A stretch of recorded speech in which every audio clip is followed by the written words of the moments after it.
Radio, Raheem with Billy Joe Saunders.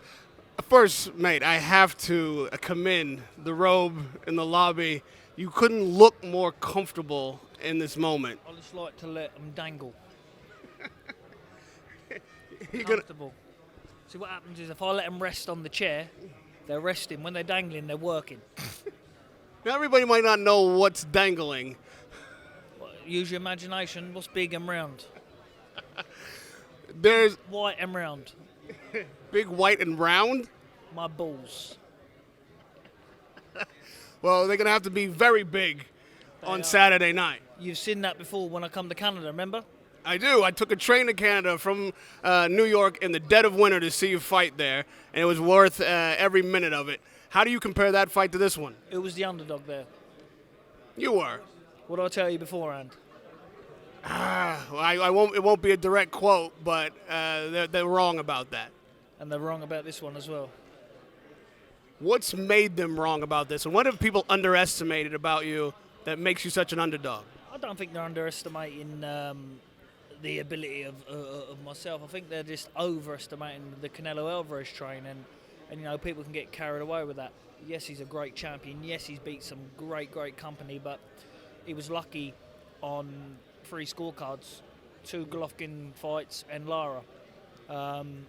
You know, you can't bank on that, but the judges helped him out there and bailed him out and give him another life. I just hope that they be fair Saturday night and treat us both with the same respect.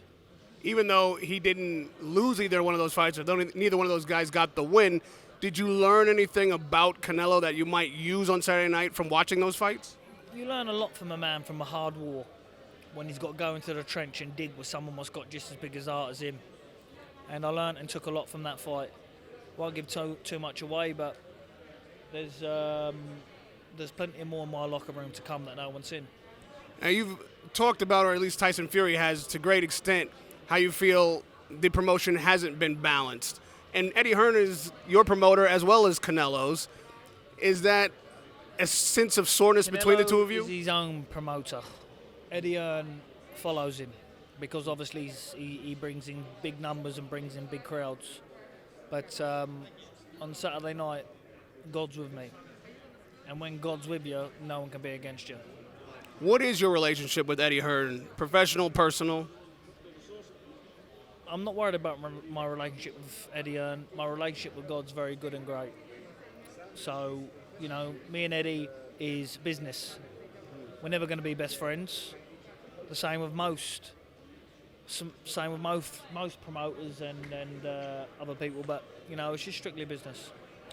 You mentioned God, and you famously said that everyone or a lot of people criticize you for having done it wrong and going about this sport and your career incorrectly.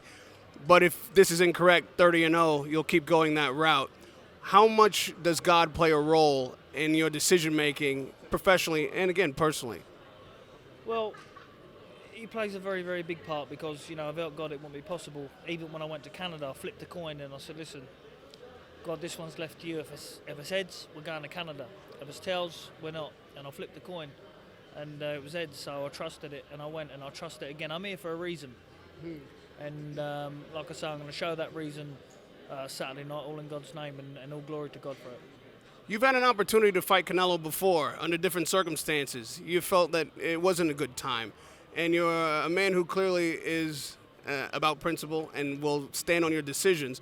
What are you now happy that you made that choice then? Is this, in fact, the best time for you to face Canelo? I mean, like I say, the fight was never going to happen because of lockdown anyway, but the fight got presented to me, and I turned the fight down because of the reason we were all in lockdown. I had no access to a gym. I've got a gym at home, but there was no access to training camp. There was no access to a trainer. There was no access to my nutritionist. So there's no point of just picking up money and thinking, oh yeah, we're going to go and roll and do this and pick up my money and go home. You know what I mean? It don't work like that. I'm prepared for war. You have to be prepared for battle. And I am prepared now. You wanted this fight at 160 pounds as well when you were both middleweights. Is this a better weight for you to fight, or would 160 have given you an advantage? I think it's going to give neither of us a big advantage. We're both not the biggest middleweights, super middleweights. So it'd be a good fight. It'd be entertaining. You've won, some people say, the first round already by holding your ground on the ring controversy and getting at least a couple more feet added to the platform. How will that change the way you proceed on Saturday night, and why was it such an important thing to achieve? It wasn't really that important, to be honest with you. I just dug my heels in and got what I wanted. Like I say, so the main thing, what matters on Saturday night is the three wise men and the referee sitting around that ring. And I know these Americans are going to give me a fair crack of the whip. The Americans, we were happy with the panel, we're over the moon with the panel, and I know they're going to score it as they see it, not as they hear it. They're very experienced judges, and they're going to score it very, very fairly. Now, a lot of people will tell you in boxing, don't leave it to the judges, but being the type of technician that you are, and styles make fights, is a decision you believe your best opportunity to win? In boxing, no one knows what's going to happen. In boxing's a funny world. Things can be so nailed on and then took away. Things can be so took away and so nailed on. But that's why everyone tunes in to watch it.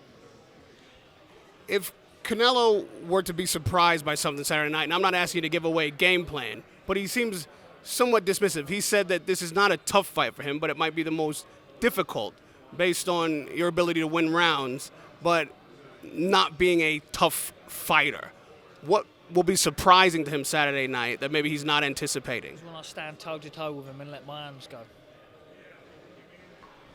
And let the big, white, round balls hang. When they hanging, when I let them balls out, it's all on. Assuming Saturday night goes the way that you expect, and your hand is raised in victory, surely this is the biggest platform, the biggest stage, the biggest victory you will have had. How do you expect this to change your life? What will be available to Billy Joe Saunders as a man that wasn't before? Well, what's available to me? What's different now? It won't be any different, apart from my belts. You know, it's money. I've got money. I've got, you know, I'm well known in England. It's not about money for me. It's not about fame. You know, I don't forget where I come from. I don't need an entourage of people around me. I don't need security around me. I am who I am, and I'll never forget where I come from. I'm a natural-born gypsy fighter. You know, I'll never forget my roots, and I'm doing this for the English, the Irish, the Scotch, the Welsh, the American, every single gypsy on the planet. So, you know, I never forget my roots. You know, it's not going to change my life in any shape or form. A level of fight such as this, with an audience as big as nearly 70,000 people, we'd expect a lot of those gypsies to be in attendance in a normal time in the world. A lot of British fans that come over and support you, maybe to rival the Mexican fans. They can't be here on Saturday night. What would your message to them be watching you at home? Tune in, my brothers, and watch it. Watch the biggest victory of 2021 unfold. And before I let you go, Tyson Fury's turned up here in our periphery. You guys are obviously close. He was able to dethrone Deontay Wilder. He dethroned Klitschko. You're here to dethrone the number one pound-for-pound fighter. How much has his counsel or that experience being friends prepared you for this moment? What has he brought to camp? He's brought a lot to camp. Like I say, we always give each other advice. We always stand by each other, and we're here standing strong and almighty. United we stand. In the personal relationship between the two of you, is there something? What makes it special? What's the connection there outside of being both gypsies? We bang loads of prostitutes together. Well, good luck with the prostitutes on Sunday. I'm sure they'll be lined up if you get the victory. Radio Raheem with Billy Joe Saunders.